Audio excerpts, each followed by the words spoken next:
어느 분이 감옥에 있다 나와서 결혼을 하고 예수를 믿어 새 사람이 되었습니다. 이분은 굉장히 유명한 깡패였는데 그래서 이제 예수를 믿고 나서 간증하러 다니기 시작했습니다. 신문 기자가 이 사람이 워낙 유명한 깡패였기 때문에 간증하러 다닌다 그러기에 궁금해서 찾아와서 이런 질문을 합니다. 당신의 신앙은 어느 정도라고 생각합니까? 그의 대답이 참 진실했습니다. 겉사람과 속사람이 지금 투쟁하고 있습니다. 로마서 7장의 말씀을 연상하게 하는 말이죠. 믿음의 단계는 크게 이 세 단계로 나눌 수 있습니다. 첫 단계는 이 분리이고, 두 번째 단계는 정착이고요, 세 번째 단계는 성장입니다. 첫 번째는 분리입니다. 옛날에 깡패로 살던 사람이 그 생활을 청산하지 않으면 새로운 생활을 할 수 없습니다. 그리스도인이 되면 옛날에 잘못된 것들을 청산하고 제대로 믿음 생활을 해야 되는 것이죠. 이전 것은 지나가야 되는 것입니다. 두 번째는 정착입니다. 새로운 생활에 정착하고 옛날 생활로 돌아가지 않기 위해서는 새로운 생활을 시작하면서 거기에 정착해야 되는 것이죠. 남편이 도박에 빠져서 집안에 돈 하나 갖다 주지 않고 집에 들어오지 않는 그런 남편이 있었습니다. 부인이 참고 참다가 이혼을 결심하게 됩니다. 그때 교회에서 목사님들이 같이 기도해 주고, 그리고 그 남편을 도박을 끊게 했습니다. 여기까지 잘 되었어요. 그런데 여러분, 밖에서 놀던 사람들, 가정이나 직장에 정착하지 못했던 사람들은 어떻게 될까요? 워낙 삶이 이게 방랑자처럼 살았기 때문에 그게 습관이 되었잖아요. 그러니까 집에 정착하든지 직장 생활하는 것이 생각보다 어려웠습니다. 이분을 위해서 기도하고 또 말씀으로 권면하면서 드디어 이분이 가정에 정착하게 되었습니다. 그러면서 신앙이 자라기 시작합니다. 나무로 말하면 하나님 나라 궁전 바깥에 있었던 이 나무가 하나님의 궁전 뜰로 옮겨져서 이제 뿌리를 내리고 정착하기 시작하는 것이죠. 과거와 분리하지 못해서 예수 그리스도 안에 정착하지 못하는 분들은 지금 분리하시기 바랍니다. 그리고 주님 안에 정착하시기 바랍니다. 세 번째는 성장입니다. 정착하면 성장하는 건 자연스러운 것이죠. 그리스도 안에 정착하고 교회에 정착할 때 비로소 신앙생활이 활발해지는 것입니다. 믿음의 세 단계, 분리, 정착, 성장을 가장 잘 보여주는 사람은 믿음의 조상 아브라함입니다. 아브라함은 내 고향 친척 본토를 떠나자 할 때 하나님의 부름을 받아서 그가 분리를 합니다. 갈대아 우르를 떠나죠. 그런데 그가 열심히 가다가 하란이라는 곳에 정착을 하게 됩니다. 왜 하란에 정착했을까라고 생각해 봤을 때 그의 아버지 데라가 죽은 다음에 그 하란을 떠난 것을 볼 때 그 아버지 데라가 이 하란을 고집하지 않았나 이렇게 추측해 볼 수가 있는 것이죠. 근데 여러분 그거 아세요? 갈대아 우르에서 출발해서 가나안까지 가는 길이나 하란으로 가는 길이나 거의 같습니다. 다만 끝에서 남쪽으로 꺾어지면 가나안이고요, 북쪽으로 꺾어지면 하란이라는 것입니다. 그러니까 진실된 신앙이나 거짓된 신앙이나 거의 가는 길은 비슷합니다. 마지막이 다를 뿐이죠. 우리 신앙인들도 나가 이만큼 믿었으면 되지, 목사님 더 이상 요구하지 마세요 하는 분들이 많습니다. 그러나 신앙은 이만큼이 아닙니다. 완전히 그리스도 안에 정착해서 성장해 가야 되는 것이죠. 로마서를 또한 분리, 정착, 성장으로 또 나눠 볼 수가 있습니다. 로마서 5장에는 믿음으로 의롭다함을 받습니다. 구원에 이르죠. 드디어 죄에서 떠납니다. 이 분리가 일어납니다. 그리고 6장과 7장에서는 정착하는 이 과정을 보여줍니다. 굉장히 어렵죠. 겉사람과 속사람이 투쟁을 일어납니다. 저를 보시겠어요? 나는 공고한 자로다. 누가 이 사망의 몸에서 건져내랴. 이 공고한 자라는 것은 어떤 뜻을 가지고 있냐면, 보세요. 한쪽에서는 달콤한 제 유혹이 나를 유혹합니다. 한쪽에서는 어떻게 해요? 너 그러면 되겠니? 하나님의 자녀 아니야? 하면서 이 공고한 자라는 것은 이런 뜻이에요. 빨래 요즘에 세탁기로 짜니까 우리 잘 모르겠지만 손으로 짜봐요. 손으로 짜면 한쪽 손에서는 죄의 유혹이 오고 한쪽 손에서는 너 그러면 안 돼, 하나님의 자녀, 이러면서 나를 비틀어요. 그럼 어떻게 되겠어요? 공고한 사람이 되는 겁니다. 공고하다는 것은 빨래를 비트는 것 같은 고통이 있는 거예요. 어쩔 때는 성령의 편으로 내가 사는 것 같고, 어떨 때는 사탄 쪽에 살아가는 것이 신앙 같습니다. 어떤 분들은 평생 로마서 6장과 7장에서 오라 나는 공고한 자로다 하면서 거기서 신앙이 멈춰서 살다가 죽는 신자들도 있습니다. 이 단계에서 빨리 탈출하는 게 복이죠. 로마서 8장은 성장의 단계입니다. 태양이 비치는 것 같아요. 우리 동해안에 살기 때문에 바닷가 가서 일출을 보잖아요. 일출을 보면 굉장히 장관입니다. 왜 일출이 장관일까요? 바로 일출 직전이 가장 어둡다 그래요. 가장 어둡기 때문에 그 일출이 너무너무 멋있는 것입니다. 그런 것처럼 6장과 7장에서의 그 로마서 6장과 7장에서 그 고통, 나를 쥐어짜는 것 같고 비틀어 짜는 것 같은 그 고통 속에 있다가 로마서 8장에서 영롱한 태양이 확 떠오르는 거예요. 그러면 얼마나 기쁘겠어요? 얼마나 환호를 지르겠습니까? 그런 것이 바로 로마서 8장의 이야기입니다. 어떤 학자들은 성경이 하나의 반지라 그러면 이 로마서 전체를 반지의 보석이라고 표현하는 분이 있어요. 그런가 하면 로마서 8장은 바로 그 보석 중에서도 가장 빛나는 부분이라고 표현하고 있죠. 왜 이렇게 말할까요?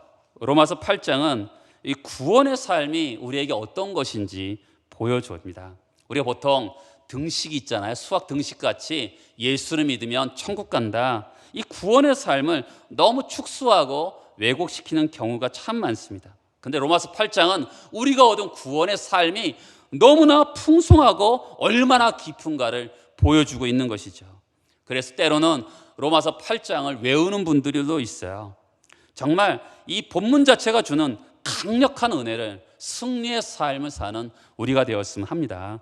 여러분, 7장에서 다소 혼돈스럽죠. 오라 나는 공고한 사라더라다. 누가 이 사망의 몸에서 나를 건져내랴. 그런데 로마서 8장은 그렇게 갈등 겪는 것이 신앙의 삶의 전부가 아니라고 이야기하고 있어요. 로마서 8장, 갈등하는 것도 신앙의 일부지만 로마서 8장에서 우리가 승리의 삶을 살아가는 그 모습을 우리에게 보여주고 있죠. 자, 1절에 보면 그러므로라고 시작합니다. 그러므로 1장부터 7장의 말씀을 다 받는 거죠. 그리고 2절을 보시면 이는 이러면서 왜냐하면이라고 시작합니다. 굉장히 8장은 논리정연하게 시작되는 것을 보게 돼요. 8장은 굉장히 활기차고요, 승리로 차 있습니다. 그러므로 이 말은 뭘까요? 1장과 7장의 말을 다 받는 내용인데요. 이 말은 이거예요. 우리가 사망으로부터 안전하다는 것이죠. 내가 죄와 사망, 죄로 말미암아 사망에 이르게 되었는데 내가 안전해졌다는 것이죠. 그리고 죄와 사망으로부터 내가 구원을 받았다는 것이고요. 그리고 하나님의 자녀가 되고, 그리고 정말 내가 의인이 되었다. 그러므로, 그렇죠? 다시 한번 해볼까요? 내가 죄와 사망으로부터 안전해졌어요. 그리고 거기서 해방되었습니다. 하나님의 자녀가 되었고 의인이 되었어요. 그러므로 너희들은 이렇게 승리의 삶을 살아야 된다고 우리에게 다시 한번 강조하고 있는 것이죠. 어떻게 그 구원의 삶을 누릴 수가 있을까요? 그러므로 그리스도 예수 안에 있는 자에게 결코 정죄함이 없다. 정죄함이 없다는 것은 죄가 없다는 것이에요. 이렇게 표현하고 있는 것이죠. 신약 성경에서 가장 아름다운 메시지이기도 합니다. 믿음으로 의롭다 여긴 받은 우리가 새로운 시대가 열린 거죠. 죄 문제에 대해서 고민해 보지 않은 분은 이 본문의 말씀을 그렇게 감격스럽게 와닿지 않습니다. 요즘처럼 사실 죄 문제를 다루지 않잖아요. 그러니까 이 말씀을 들을 때 굉장히 지루할 수도 있습니다. 근데 어떤 사람은 만약에 법적으로 고소와 고발을 당했다 합시다. 그러면 이 말씀이 마음에 와닿는 거죠. 검찰 수사관이 가택수색을 해서 여러 가지 통장도 갖고 가고, 그리고 집안도 차 트렁크도 다 수색합니다. 그리고 검찰이 오라 그러면 가야 되고요. 그리고 사는 게 아니죠. 인류도 마찬가지죠. 인류도 고소와 고발된 상태잖아요. 로마서 1장에 보면 하나님의 진노가 하늘로부터 내려온다고 얘기합니다. 인간의 죄 때문에 하나님의 진노가 임하고 있는 것이죠. 모든 고통과 저주는 하나님의 진노 때문에 오는 것이잖아요. 인간은요, 이미 고소와 고발된 상태죠. 왜 그래요? 모든 인간은, 모든 사람이 죄를 범하였음에 하나님의 영광에 이르지 못한다. 성경은 모든 사람이 죄인이라고 그럽니다. 그렇기 때문에 죄인은 어떻게 해요? 고소 고발된 상태인 것이죠. 그런데 오늘 이런 상태에 있었어요.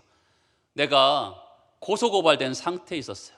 검사가 나를 고발하고요, 변호사가 나를 변호하고, 나는 그 질문에 대해서 일목요연하게 답변을 합니다. 그런데 그러므로 이제 그리스도 예수 안에는 결코 정죄함이 없다고 선언하고 있는 것이죠. 죄가 없다고 얘기하는 거예요. 죄의 형벌도 없다고 얘기하는 겁니다. 죄의 문제는 인류의 가장 최대 이슈예요. 하나님의 진노가 임한 상태로 살고 있습니다. 사람이 우리가 느끼고 있지 못해서 그렇지 죄의 무게가 우리를 짓누르고 있는 것이죠. 그런데 그리스도 예수 안에 있는 자에게 결코 정죄함이 없다고 합니다. 여러분, 이것은 로마서의 대주제이죠. 성경 전체에서 흘러나오는 큰 메시지입니다. 그리스도 안에서 우리를 죄인 취급하지 않고요, 우리를 의인으로 대하신다는 것이죠. 그리스도인의 자유대원장, 그리스도인의 마그나 카르타라고 할 수가 있겠죠. 여러분, 사도 바울이 율법을 지켜서 의롭다함을 역임을 받으려고 무진장 애를 썼던 사람이잖아요. 그런데 그가 자기의 행위로 의롭다함을 받지 못하고 예수로 말미암아 의롭다함을 받을 것을 그가 확신했을 때, 그러면서 이 말씀을 쓰는 거잖아요. 그러므로 그리스도 예수 안에 있는 자에게는 결코 정죄함이 없다고 합니다. 얼마나 감격스럽게 썼겠어요. 마틴 루터가 그때 천주교는 인간의 행위와 인간의 어떤 행태로 구원을 받는다 생각해서 그 당시에 그 면죄부를 팔았어요. 구원을 얻으려고 막 행동하던 시절입니다. 그때 마틴 루터가 갈라디아서를 통해서 오직 믿음으로, 이러면서 그가 오직 예수에 대한 그 은혜로 구원받을 수 있음을 선포할 때 그 감격이요, 얼마나 대단했겠어요. 오늘 말씀에 보면 사도 바울이 또 강조하잖아요. 그냥 정죄함이 없다고 하고 결코 정죄함이 없다, 결코라는 단어를 씁니다. 절대 불가능하다는 것이죠. 어떤 경우에도 죄가 있다고 하는 것은 불가능하다는 것이죠. 어떻게 해요? 그리스도 예수 안에 있다는 것이죠. 다시 한번 보면 이 그리스도 안에서 정죄함이 없다는 것은 기독교의 가장 중요한 메시지죠. 저를 보시겠어요? 여러분, 우리가 얼마 전에 대통령 선거가 있었잖아요. 대통령 선거의 핵심이 뭐였어요? 여당과 야당에서의 핵심이 뭐였습니까? 한쪽은 정치 교체였고요, 한쪽은 정권 교체였어요. 여러분, 명확하게 떨어지죠. 그렇죠? 빌 클린턴이 1990년대에 대통령이 되었습니다. 그 사람은 굉장히 정책적으로 정책벌레였다 그래요. 그래서 사람들이 질문을 하면 자신의 견해를 분명하게 이야기했다 그럽니다. 그런데 너무 자세하게 하니까 명쾌한 이미지가 떠오르지 않는 겁니다. 그래서 그의 정책 고문이 선거운동을 지켜보다가 문제를 발견했어요. 그래서 모든 선거운동을 오늘 모아놓고 이렇게 칠판에다가 씁니다. 경제라니까 이 멍청아. 이것이 바로 이 어떤 포인트였습니다. 결국 클린턴을 대통령으로 만든 가장 성공적인 정책 구호였다고 합니다. 우리 성도들도 이것을 외칠 필요가 있죠. 정죄함이 없다니까 이 멍청아. 그렇죠? 여러분, 이것이 굉장히 중요한 거예요.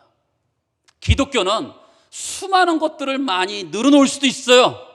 그런데 예수 그리스도 안에는 결코 정죄함이 없다는 것이, 이것이 바로 기독교의 가장 중요한 메시지인 것이죠. 우리가 눈을 떼지 말아야 될 것이 뭐냐면 바로 그리스도 예수 안에서라는 것입니다. 사도 바울은 그리스도 예수 안에서라는 단어를 굉장히 많이 사용해요. 여러분, 우리가 예수 안에서 구원을 받죠. 예수 안에서 우리가 또 하나님의 복을 누립니다.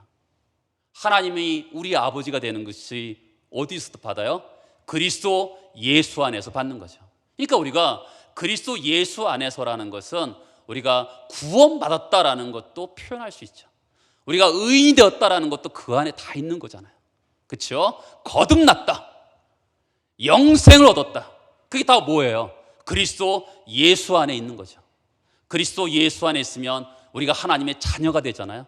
하나님 우리의 아버지가 되죠. 그렇죠? 그러면 우리가 그 하나님의 아버지가 되면 그 하나님이 우리를 어떻게 하십니까? 우리를 보호하고 양육하고 인도하시는 것이죠. 근데 우리는 자신도 모르게 이 예수 그리스도 안에 있다는 것을 약화시키는 경향이 있습니다. 그것은 자꾸만 나도 모르게 어떤 행위를 통해서 이렇게 강조될 때가 있는 것이죠. 여러분, 감정적으로 뜨거워진다고 구원받는 게 아니죠. 오직 예수 그리스도로 주어지는 은혜인 것이죠. 그리스도 안에 있다는 것은 그 하나님의 모든 약속이 그리스도 안에서 우리에게 주어지잖아요. 우리에게 어떤 상속도, 기업도 우리가 예수 그리스도 안에서 주어지는 것이죠. 그럼 그리스도 안에 있다는 것은 어떤 말일까요? 이것은 예수 그리스도와 연합된 관계이죠. 우리가 6장에 보면 나와 있잖아요. 예수와 함께 죽고 예수와 함께 산다. 이 연합의 교리는 굉장히 중요한 교리입니다. 굉장히 어렵죠. 그렇죠? 2000년 전에 예수가 죽었는데 지금 나는 2000년 후에 있는데 그 예수와 함께 죽었다. 2000년 전에 예수께서 부활하셨는데 그 예수와 함께 내가 부활했다. 이것을 우리가 굉장히 어렵지만 이 기독교 교리에서 가장 중요한 교리예요.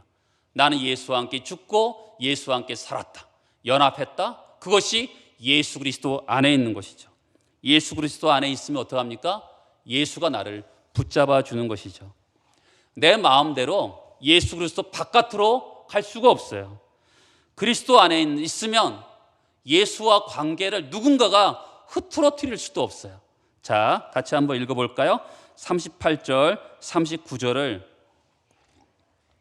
로마서 8장의 결론인데 같이 한번 읽어보겠습니다.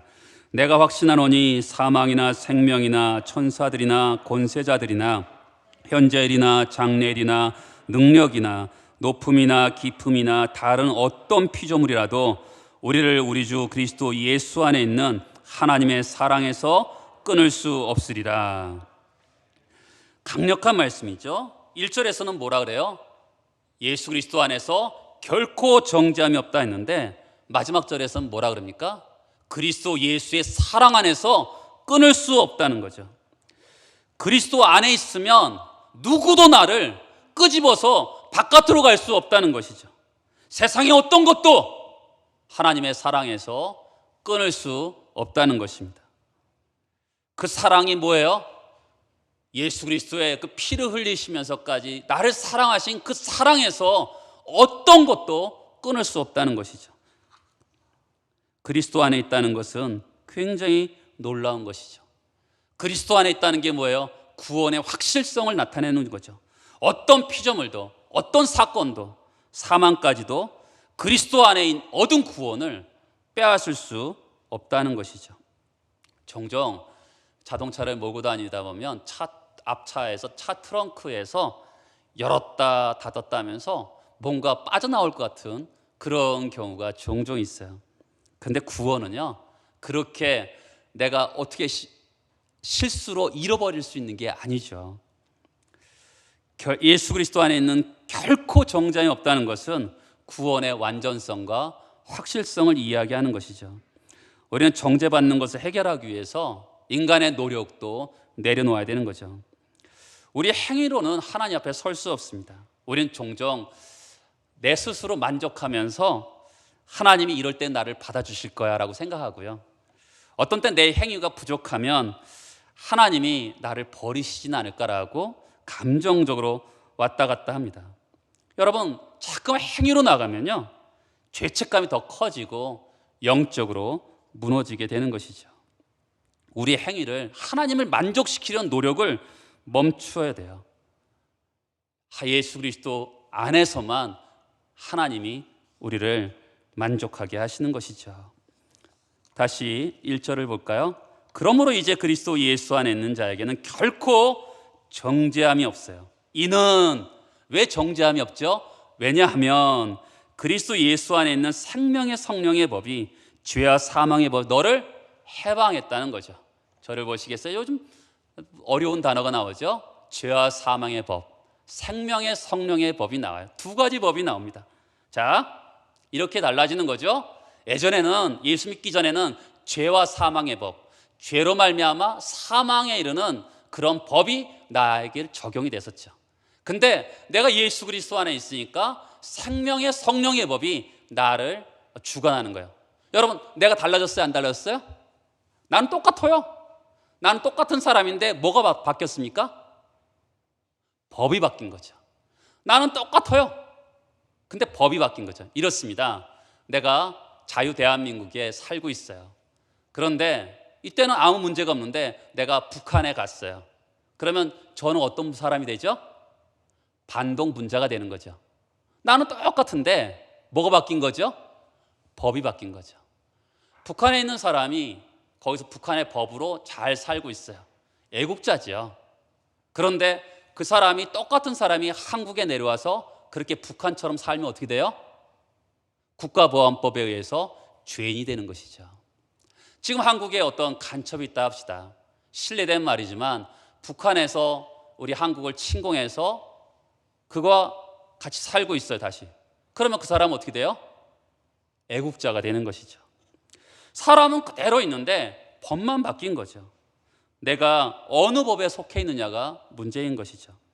죄와 사망의 법에 있으면 나는 영원히 죄인이 되는 거고요, 생명의 성령의 법이 나를 주관하면 어떻게 돼요? 바로 정죄함이 없게 되는 것이죠. 마태복음 20장에 보면 포도원의 비유가 나옵니다. 포도원 주인이 아침 9시에 갔어요. 일하지 않는 사람이 있어서 그를 포도원에 일을 시킵니다. 계속 가죠. 그리고 오후 5시, 이제 1시간밖에 안 나는 사람에게 가서 포도원에 가서 일을 하라고 시킵니다. 그런데 이제 돈을 줄 때였죠. 맨 마지막에 온 사람, 오후 5시에 온 사람을 한 데나리온을 줍니다. 그런데 9시에 온 사람, 하루 종일 일했는데 한 데나리온을 주네요. 여러분, 생각해 보세요. 뭔가 문제가 있지 않습니까? 우리의 경험과 상식으로는 하루 종일 일한 사람을 더 돈을 줘야 되는 것이 맞지 않을까요? 그런데 주인은 이렇게 말합니다. 내 마음대로 하는데 네가 웬 말이냐? 내가 주고 싶어서 주는 것이고 너와 약속한 것은 한 데나리오니까 네 것이나 가지고 가라. 여러분, 지금 이 주인이 대하는 법이 뭡니까? 은혜의 법인 것이죠. 지금 주인은 일을 시키려는 데 목적이 있는 게 아니라 돈을 주려고 일을 시키는 거죠. 일하는 사람으로 오면 그냥 감사할 뿐이죠. 여러분은 어느 쪽에 속해 있습니까? 우리 그럴 때 있잖아요. 하나님, 나 같은 사람에게 복을 안 주고 저런 사람에게 복을 줄까? 이럴 때 있잖아요. 내가 하나님께 얼마나 잘하는데 하나님이 나 같은 사람에게 복을 주셔야지 저렇게 형편없이 사는 사람에게 복을 줄까? 왜 저렇게 잘 살까? 이렇게 고민이 들 때가 있죠. 그것은 율법주의적인 생각입니다. 은혜 받은 사람은요, 사실은 남이 어쨌든 상관없어요. 하나님이 나 같은 자에게 은혜를 주신 거 감사하죠. 하나에서 열까지도 감사한 것이죠. 그렇죠? 탕자의 비유를 보면 알 수 있죠. 탕자가 돌아옵니다. 아버지가 잔치를 베풀어 주죠. 너무 감사하고 아버지에게 미안할 뿐이죠. 그런데 집안에 있던 탕자인 큰형이 문제죠.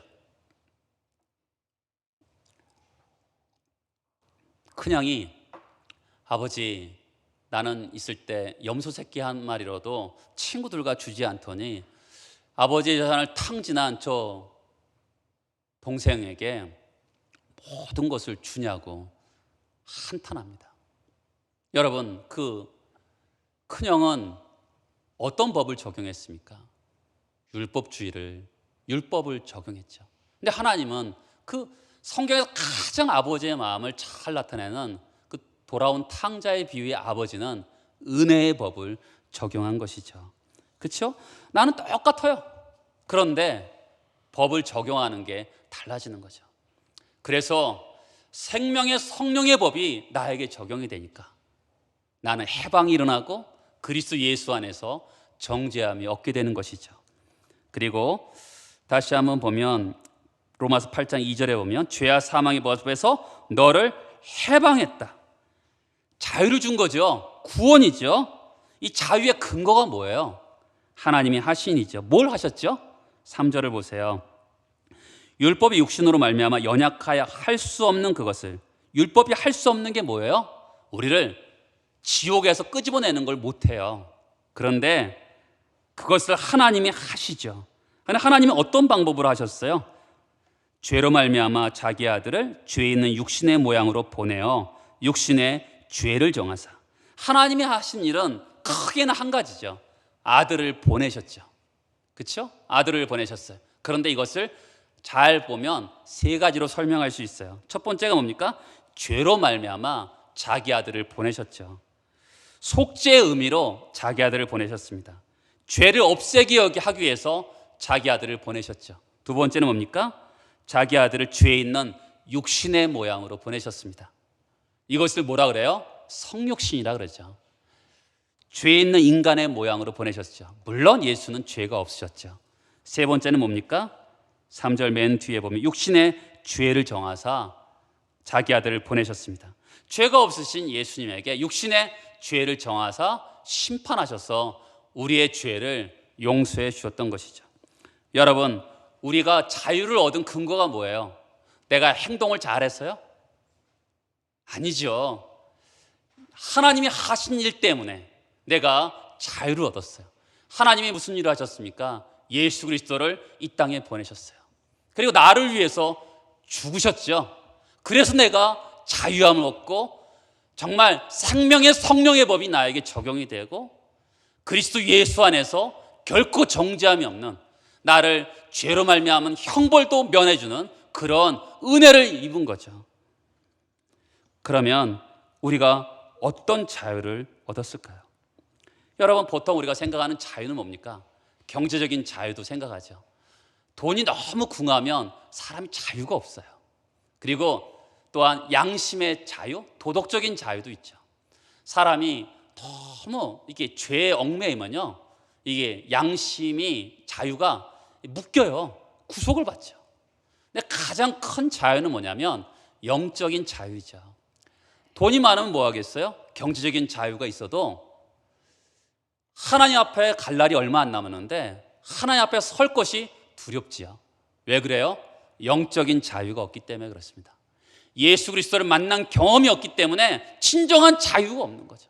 그러면 얼마나 어렵겠어요. 그런데 예수를 믿으면 어떤 일이 발생합니까? 결코 정죄함이 없죠. 생명의 성령의 법이 나에게 적용이 되고, 그리고 진정한 자유함이 나에게 오는 것이죠. 오늘 밤 이 세상을 떠난다 하더라도 천국에 갈 수 있는 것이죠. 여러분, 이럴 때 우리가 주목해야 될 것은 예수죠. 예수 그리스도. 우리는 죄책감에 빠지면 금식을 해보려고도 하고 자기의 고행을 하려는 속성이 우리에게 있어요. 제일 중요한 것은, 어떤 고행보다 중요한 것은 예수를 바라보는 거죠. 스펄전이라는 목사님이 이런 설교를 했어요. 인간의 죄의 산이 막 쏘아 올라가요. 그런데 그것에 반해서 하나님의 은혜의 산도 막 올라가요. 꼭 파리가 큰 산에 덮이는 것처럼 하나님의 은혜의 산이 우리의 죄를 덮어버리는 것이죠.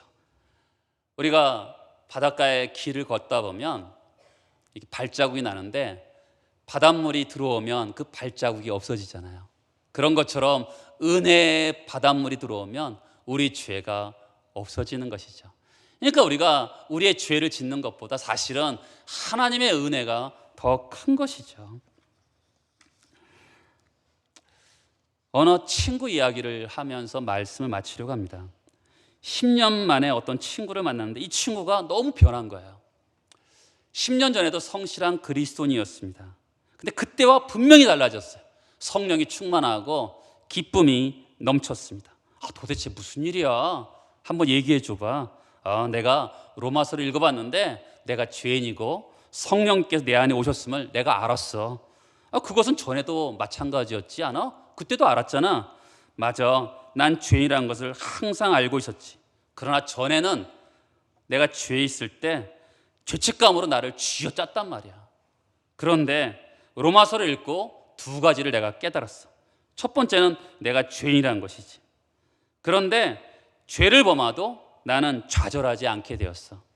로렌스 형제에게 당신은 죄를 지었을 때 어떻게 하느냐는 질문을 받았을 때 그때 로렌스 형제가 뭐라고 대답했는 줄 알아?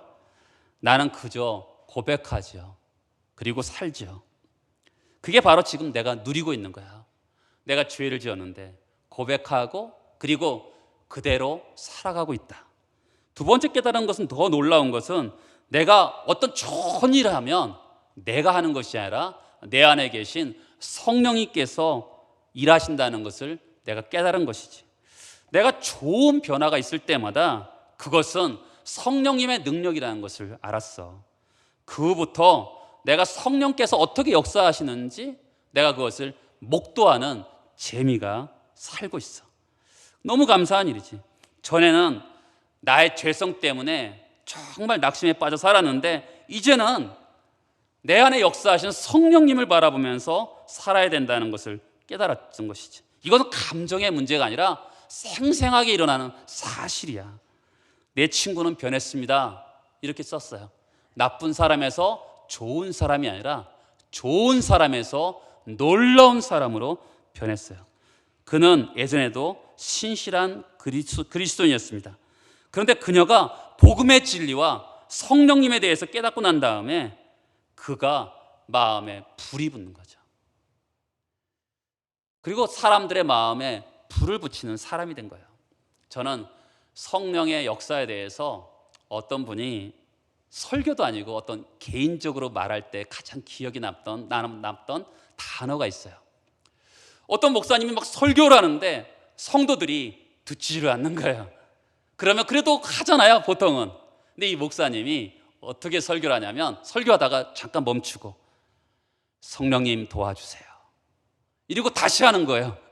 그랬더니 하나님의 역사가 그 자리에 임했다는 것이죠. 여러분 그렇잖아요. 우리가 일을 하다가 힘들 때가 있죠. 근데 그 목사님은 어떻게 했어요? 성령님 도와주세요 했더니 성령의 역사가 일어났잖아요. 성령이 역사했구나 라고 고백하는 것이죠. 여러분 이것이 우리에게 필요합니다. 좋은 사람이 놀라운 성령의 사람이 되는 것이죠. 우리는 진정으로 정죄함을 받지 않는 은혜를 받았음을 감사하시기 바랍니다. 성령님이 우리 안에 머물고 계시죠. 이보다 행복한 것이 어디 있겠습니까? 항상 성령님을 바라보고 사모하는 여러분 되시길 축복합니다. 기도하겠습니다.